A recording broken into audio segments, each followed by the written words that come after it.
Hey guys, welcome to Digital Digest, and in this video I'm going to show you how to edit text in CapCut. So first select any project that you want to add some text. So I'm just going to select this project.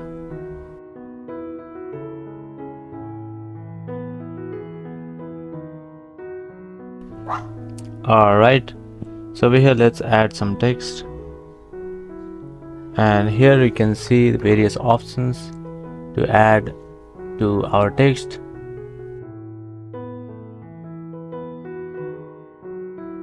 And here you can style your text, you can change the color, and you can even give your text some effects.